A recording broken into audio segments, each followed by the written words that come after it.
My respects, friends, welcome to my channel. I am Alexander Musinko. An eternal topic, can you tell me what is perhaps inappropriate now, not very interesting and not worth dwelling on it significantly? And what kind of topic is this? It is the topic of the collapse of Russia. And in general, I would say, not only and not so much of the collapse, fragmentation and decentralization, as the beginning of the process, for example, from which everything can begin, raising the issue of returning the status of the Federation to those subjects of the Federation that have lost it. Well, let's look first at what Russia should have been like after the collapse of the Soviet Union.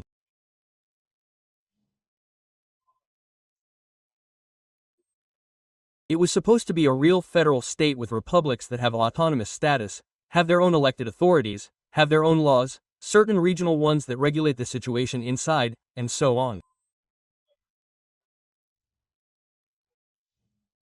And this did not happen. Well, it was at the beginning under Yeltsin.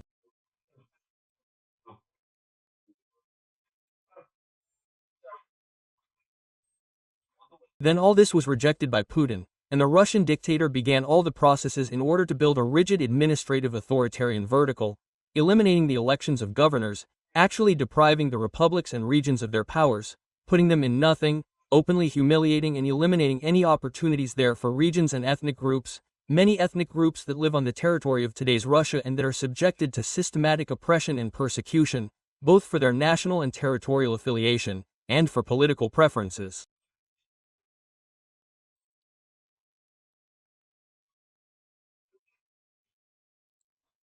Putin is eliminating all this. It's funny, by the way, that Medvedchuk and other pro-Russian parties here, other pro-Russian freaks who were and were for Russian money telling us and teaching us, that Ukraine should supposedly be federal. You see, it was laid down, that is, they constantly taught us. And when you tell them something, appealing, by the way, to the Russian constitution and their own legislation, they start telling us that no, don't meddle in their own affairs. They constantly meddle in our affairs. They also started the war aggressively, and they tell us something. No need, we'll figure it out here. And what will we figure out? We will figure out that in Russia everything and in every way is now hiding any, let's say, regional speeches, any minor protests there, but still, which appear.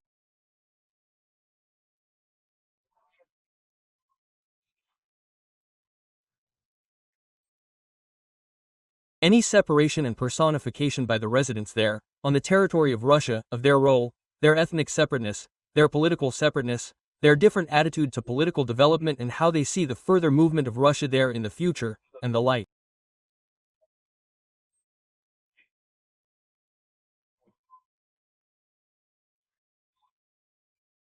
As soon as these groups are squeezed and, well, everything is done so that they cannot raise their heads.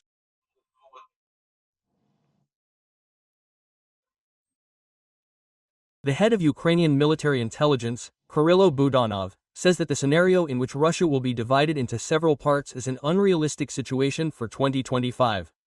Mr. Budanov specifies this.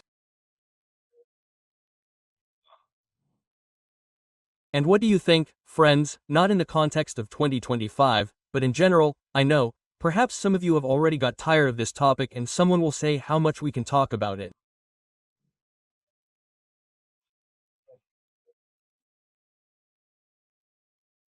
But in a logical continuation with another of my videos today, where I talk about the fact that one of the ways out of the situation that has developed for us is the scenario that we need to survive Putin and wait for that window of opportunity that will allow us to make a certain breakthrough in the issue of de-occupation of territories, and the implementation of our sovereign foreign policy choice to join NATO and the EU, and so on, then this is an opportunity.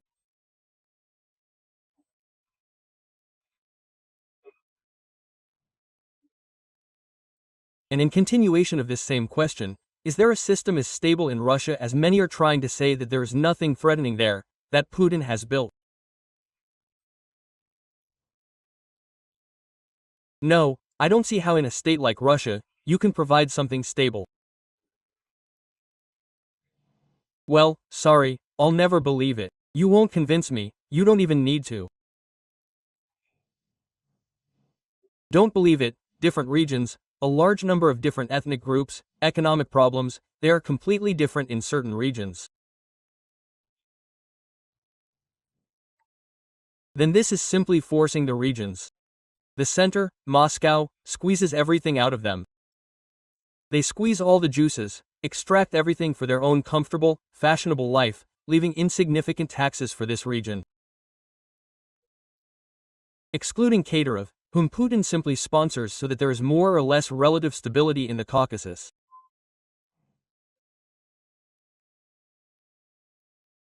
Everything else is so problematic, it is so designed for crises, it is so icy and unstable that it is absolutely not possible to say that everything is so good now and everything will be fine. In general, if you look at it, it is solved in different ways.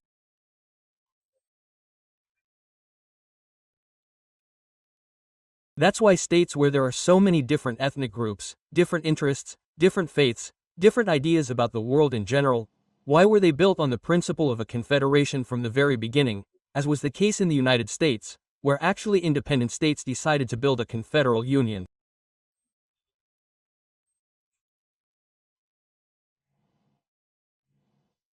Texas, 10th century, an independent state with its own governing bodies and its own constitution, but which unites because a common interest has emerged. But you can take the USA, India, for example, also a large number of states, nationalities, beliefs, rights, rituals, languages, dialects, ideas about the world. Colossally large.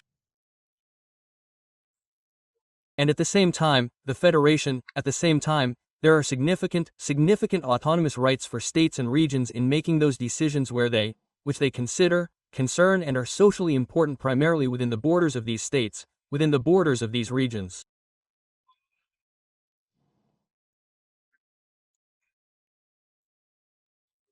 And that is why the states that have such a large number, they built a federation, clearly understanding and realizing that by giving autonomy and giving power to these very social groups, these regions, these interest groups, it will be possible to ensure stability in the country, the absence of discord, the absence of uprisings, revolutions, forced scenarios and any other kind of contradictions.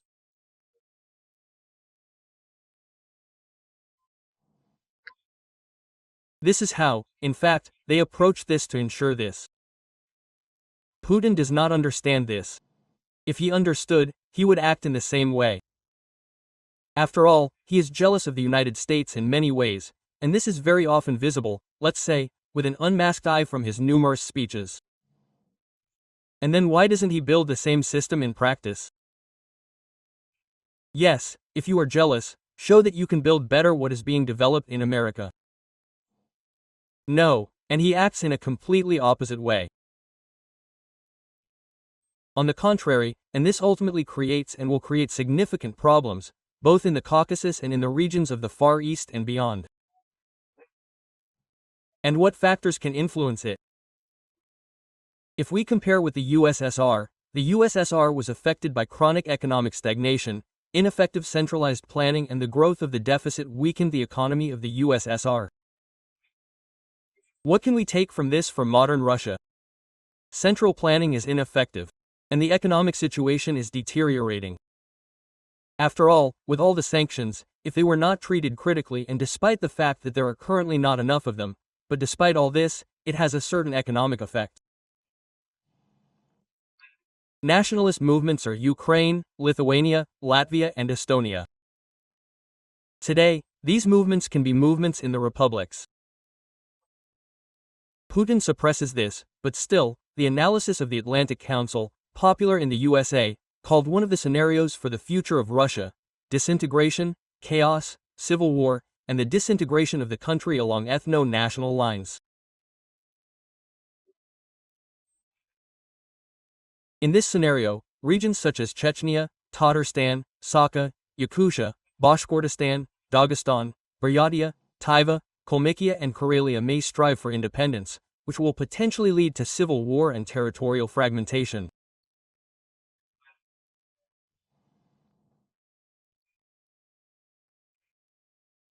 Well, actually, although they consider this scenario unlikely, it exists, and I would not dismiss it either, even if now it seems to us that some nationalist separatist movements in Russia are not so noticeable in the political arena, but they will certainly appear. Why? Because as soon as they start thinking there, what should I sponsor, St. Petersburg, Moscow, what should I sponsor Putin's aggressive, unjustified ambitions, eternal wars, losses from sanctions, then bear the consequences and collective responsibility for this. When all this matures, it will come. So I would say this, I don't know when Russia will collapse, but it could happen at a time when many people don't even anticipate it, because such moments happen just like that, especially in Russia. And there were times of great turmoil in Russia, times when troops stood at the gates of Moscow. A lot of things happened in Russian history. So I wouldn't dare say that they are so stable, successful, and that absolutely nothing threatens their territorial integrity in the future.